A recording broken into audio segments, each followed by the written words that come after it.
Hey everyone, welcome to this week's conversation. I appreciate you tuning in, and I strongly suggest you buckle up. That's right, because my guest tonight, he fires punchlines faster than the cars chasing down the leader on the final lap of the Daytona 500. So please welcome back a true friend of the show and one of the best there is, the best there was, and the best there'll ever be in the funny business, Tom Cotter. Hey Tom, welcome back, sir. Welcome back, Cotter. I like it. Thank you very much. Honored to be here. There you go. Oh, it is my pleasure, Tom. Part of me still laughing from the last time that you were on. We had such a blast back when you joined Rosie and I a while back. Had a great time then. And I have to tell you, folks, for those of you watching, if you haven't seen Tom before, and if you haven't, you don't know what you're missing. So you're going to have plenty of opportunities, especially for folks in our immediate viewing area in the Philadelphia, Pennsylvania area.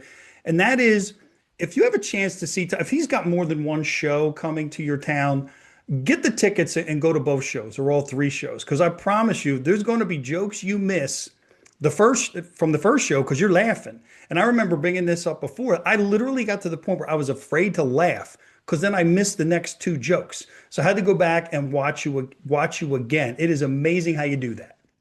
Well, it's also a product of my ADD. I just, I can't stop slinging the punchlines. And I'm a one-liner guy. My style is called misdirection. So it's setup, punchline, and tagline, tagline, tagline. And each tag has a different kind of direction, hence misdirection. But that's tough to do in a slow pace. Stephen Wright did it very well in a slow pace. A Yeah. guy named Mitch Hedberg, also a very famous comic, no longer with us, sadly. Rodney Dangerfield was like a one-liner guy, sometimes have taglines. So, you get that style begs for you to go at a fast pace.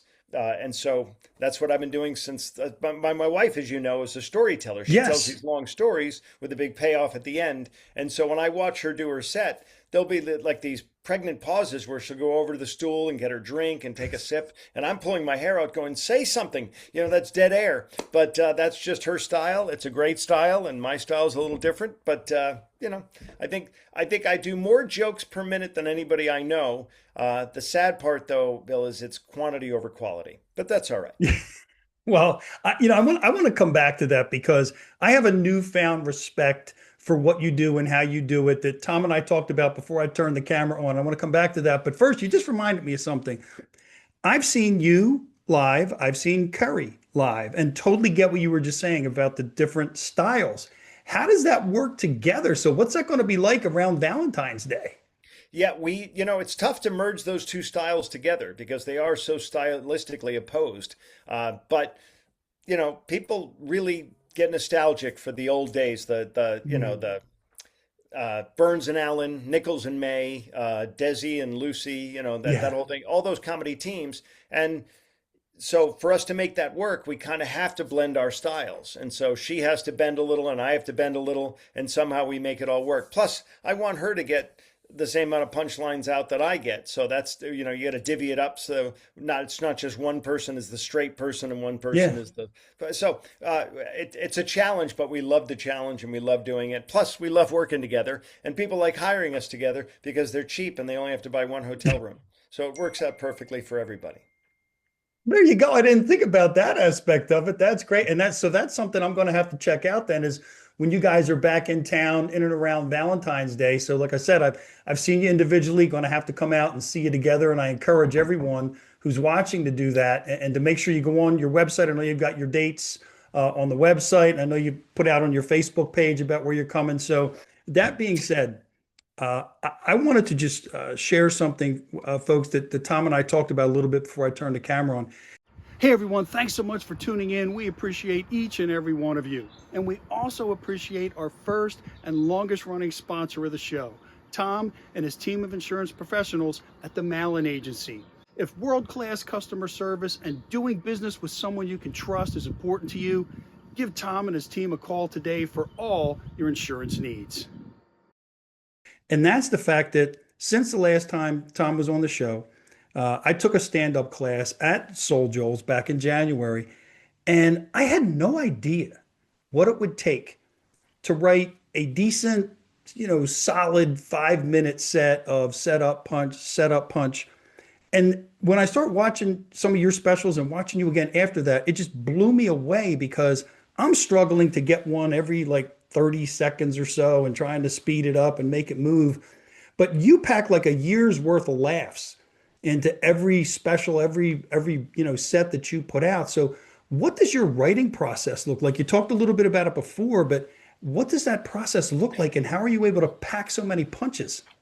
It's constant notebooks after notebook after notebook after notebook, and it's just ad nauseum. I've got them all over my desk, and I'm just not an organized guy, so it's really a challenge for me to sit down and try to get these one-liners to meld together into one story or to, to kind of one flow of consciousness.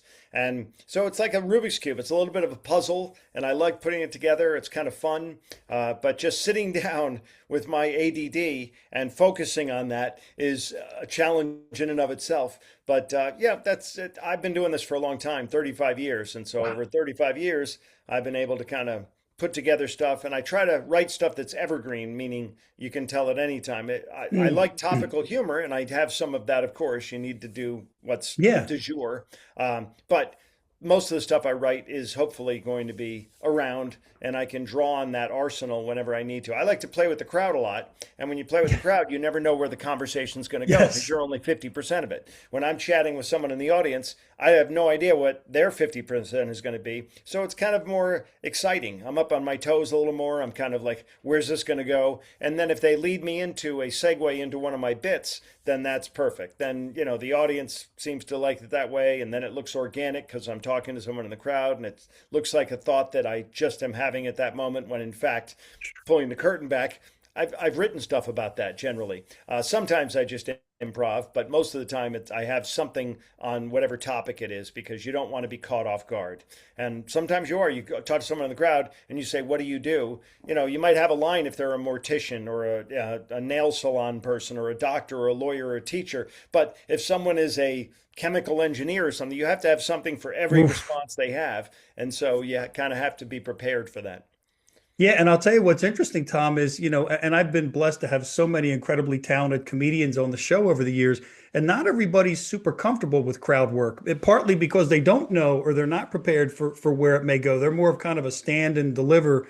But I remember even back when you were on AGT, wasn't there the big dice or whatever that had like different categories and stuff on them, and you were just prepared for whatever it was going to be. So it was kind of the same there. Yeah, I've been at it a long time, so it would Yeah, be kind of sad and pathetic if I didn't have something to say when I go into the crowd. And you shouldn't go into the crowd if you don't want to have that tete-a-tete, that little banter with someone in yeah, the crowd. I like it. It makes me more excited because it's new to me. It's something again, I only know where I'm going to go. I don't know where the person in the audience is going to go. And I think people like it when you engage them.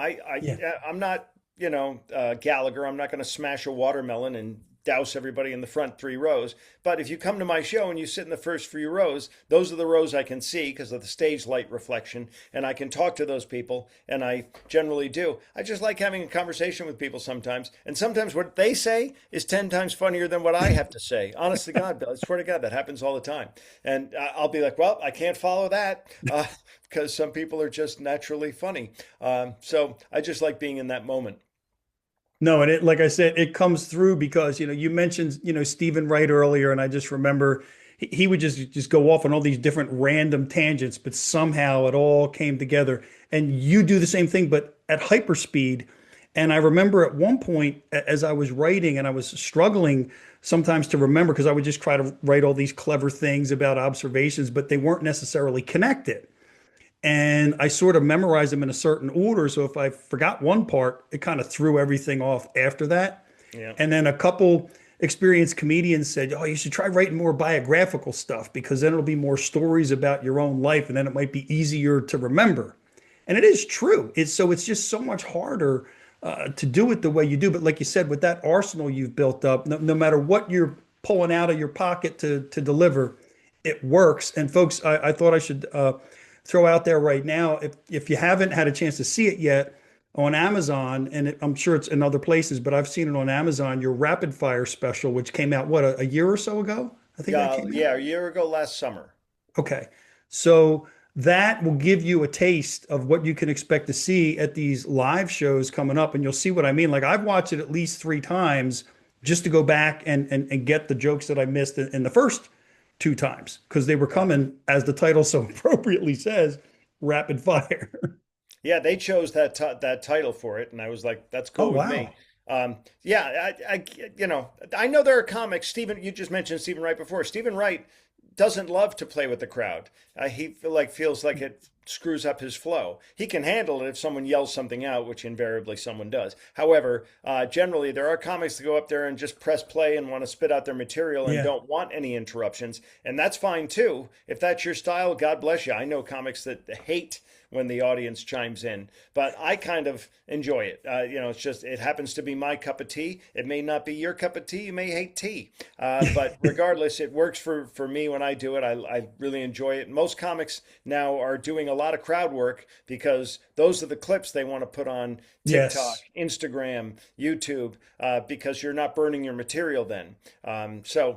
And again, it's kind of fun and organic and improv when you're talking to someone in the crowd. So it's great. I want to see your 5 minutes. Now, you say you took the class Yeah. and you've got, I'm sure, a solid 5 minute set now. Can people see that? Can your listeners, there a place, do you have Yeah, it up on I've been. YouTube What or you know? anything? What's funny, Tom, is that people, and you've. I'm sure you've seen this on your own social media. People like to see the shorts and the reels. Yeah. So you put them out, and I've actually gotten some pretty good traction with a few of them. So I put together a demo reel about the 2 minutes and 40 seconds. I do have a couple of the full 5 minute sets. But yeah, I've A gotten some couple. great. Whoa, you got more than one 5 minute set? Yeah, I did when I took the class the second time. I did a second 5 minute That's set. impressive. That's it's Yeah, not easy to come up with that. That's like a Tonight Show set is usually yeah, 5 minutes. So you now have two Tonight Show sets. yeah. And I've even changed, and it's again. I see your notebooks. I've got the different notebooks. I use the voice memo. I remember That's what I'm pull, doing now too. Yeah, I've kind of gotten technologically advanced now. So now I can dictate into my phone. yeah, So even when I'm driving, if I have an epiphany, before I'd have to pull over, grab a yeah, notebook, write it down. Now I can just dictate it into my phone and hopefully not rear end somebody. I do a lot of writing in the car, sadly, because I'm in the car a lot. Things happen. I have an idea. I'm all by myself. I hear something on the radio or something in the yeah, news, and then you're like, well, if I don't write it down because of my years of concussions, I won't remember it. So I have to write it down right away. I can't tell how many great ideas have just lost because I'm like, oh yeah, I'll remember that later, and you don't remember it, and then you pull your hair out, going, why didn't I write it down at that yeah. time? Well, I'll tell you a quick story on that with regard to writing it down. But what I'll do is I'm going to send you my sizzle reel email that I'd love to hear your thoughts on Excellent. it because, like I said, it's I put the shorter clips out there, and the clips you put out on Facebook, and I've seen on YouTube and Facebook just phenomenal. And I've had so many people tell me that the way social media works now is you could have the best 45, 60-minute special in the world. But if you put the shorts and the reels out there, that can help drive people to the longer content because apparently we live in a time where 90 seconds is considered a feature length film. The whole country is ADD now. It's Yeah, so scary. And yeah, this is the new frontier. And by the yeah, way, welcome to hell, now that you're joining us in the yeah. comedy world. But this is the new frontier. When I started, they'd say, send me a tape. And you would send out a VHS tape. This is how Yeah. long ago it was. This is the very late 80s. And then of course it went to DVDs, and now of course everything's a click, and you're just funneling people to. I used to put together this huge press kit that I would send out through the snail mail, and my resume, and I had it in the shape of a pizza, and you pull a piece out and everything. It was Oh, kind of expensive and arduous to put all that stuff in the mail along with your tape to just try to get yeah. knock open some doors. Now it's so easy because it's just a click away. However, the contrapositive of that is that it's this new frontier that I'm not good at. Yeah. So Carrie and I have hired a young lady who's spectacular at it. She knows the algorithms, she knows what's going to sell, what's going to hit. And so she's been invaluable to us. And we've had her for 2 years now. And she's not cheap, Wow. but it's paying for itself because it puts butts in seats because that's where people Yeah. see comedy now. People, Well, just this past weekend, I worked at Governor's on Long Island, and people come up to you after the show, the meet and greet. Most often in the past, it's always been AGT. They all yeah. remember me from America's Got Talent. Now, most people know me from my clips that have gone viral, and that's just the way the business has morphed so much over the 35 years that I've been in it, and that this is the current state we're in right now. And I hope the next state is not AI taking over for No. comedians and having these, these fake comedians that are holograms out there taking work away from us. But I don't think we're close to that yet, thank God. Yeah, hopefully. And I thought it was alarming when I saw just within the last few weeks, the number one song, the number one country song on iTunes was completely AI AI. generated.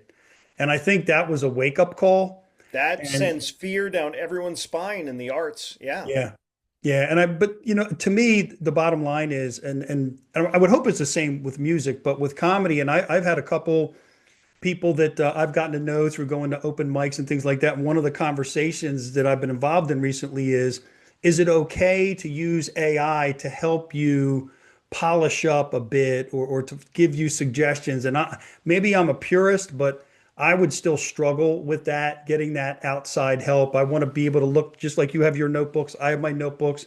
I have the phone, just real quick, I was going to say it was earlier this year, I spent the day with Paul Mercurio. He was playing the City Winery in Philadelphia. Paul's a great dude and a Rhode Island guy like me Yeah, originally. So I love yeah, Paul. and He's you also know, married to a friend of my family, but keep going. okay, well, and you know what's funny? I actually took him to the link. There's a video we put out of the two of us together. He had his Patriots garb on, and I took him inside the fan shop at Lincoln Financial Field, and he came out, voila, wearing Eagles gear. So, yeah, I had to come to Philly. Got to go to the link and see the Eagles, the world champions, which, like, 2018.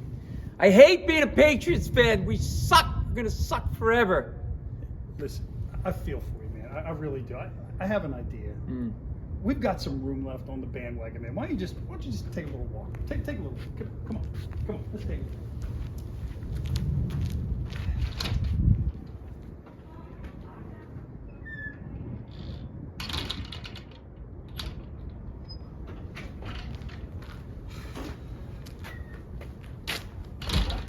It's official.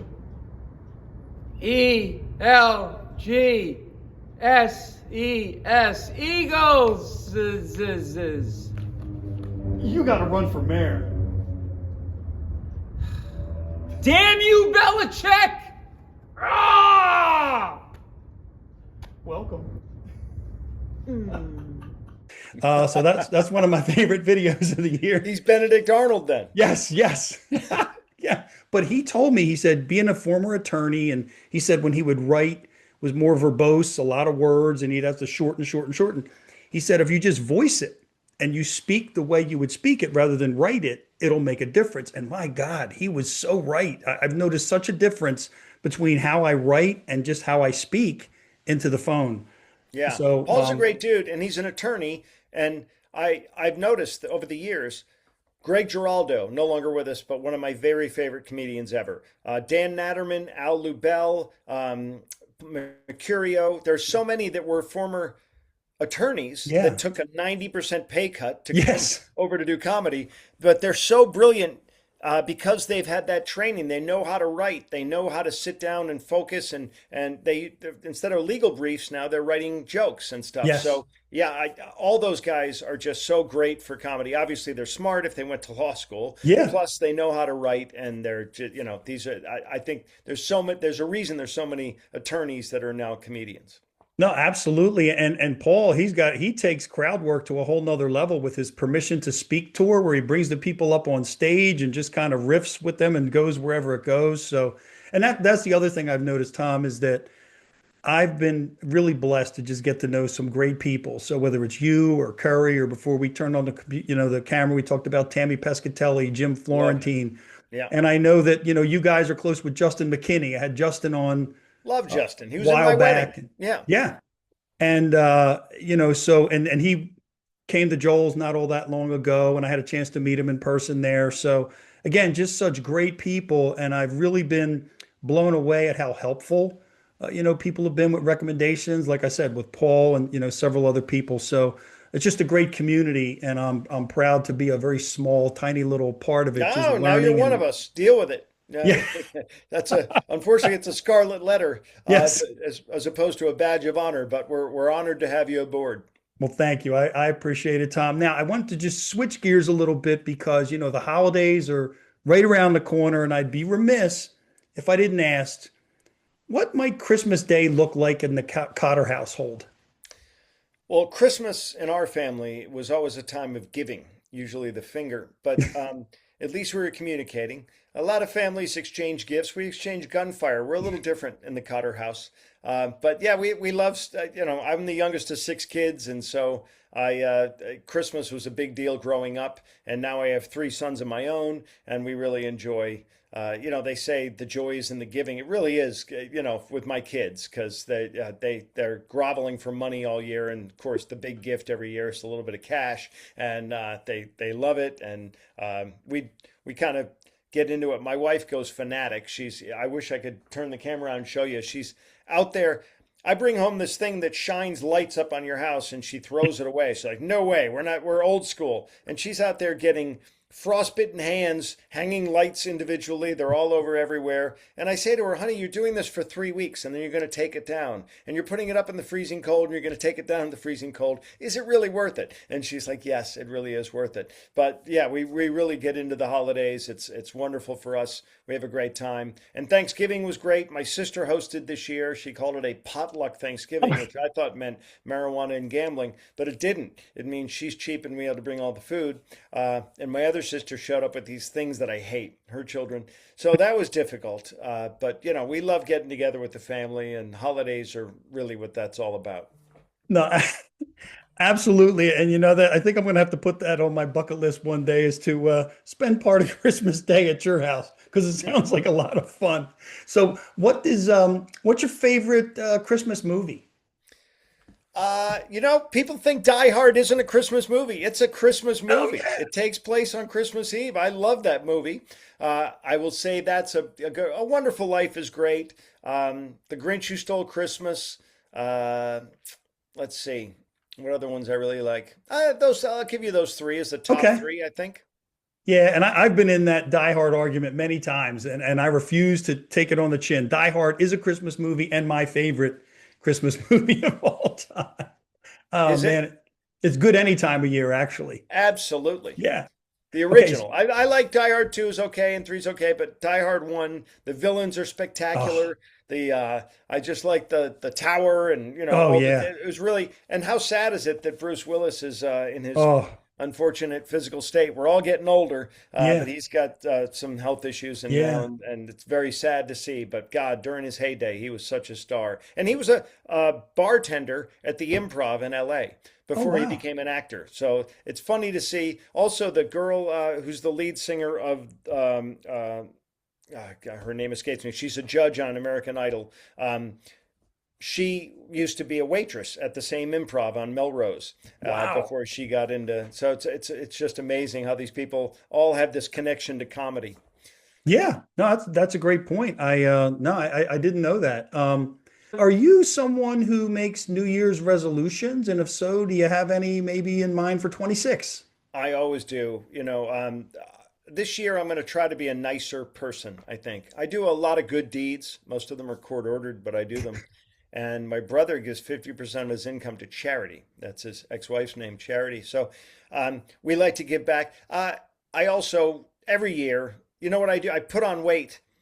When I was younger, I was a wrestler, and so you had to lose weight during wrestling season, which is the winter. So, I was always shivering because I had no fat on my body when my friends were all beefing up from Thanksgiving, Christmas. Now I don't wrestle anymore. So now I get really fat. Halloween candy, then Thanksgiving, then all the Christmas candy, then the Christmas feast. And so by New Year's, I kind of need to drop 10 pounds. And that's once again going to come its way again. I'm sorry, but your viewers have to see this. Ready? Here we go.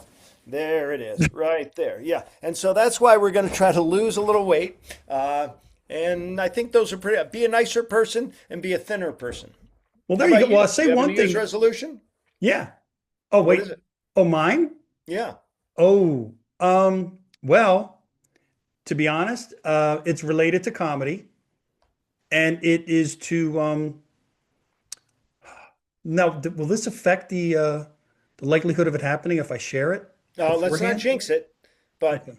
Okay, Okay. I think I know where you're going with it, and I just hope we can share the And- stage sometime now. I would love to share the stage with you sometime when you're doing it. I don't know who I'm with at Soul Joel's that night or at the other two venues that I mentioned earlier, but I know I'm with Kerry, but I don't know if there's another act on the show, but maybe you could call the club and try to finagle your way on to do a guestie or something for 5 minutes. Use one of your brand new 5 minute sets. Yeah. No, I appreciate that. And yeah, that I'll add that to my New Year's resolution list then. Yeah, because it did have to do with some gigs coming up in the new year and just putting in the time and working hard to be ready for it. So I appreciate that. That would be awesome.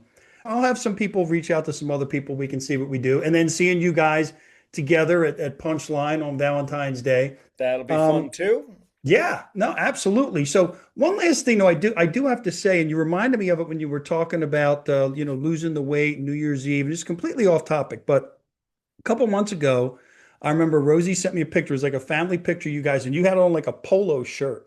And there's you got some serious pipes coming out. So are you hitting the gym pretty hard or what? I mean, it looked like Arnold there for a minute.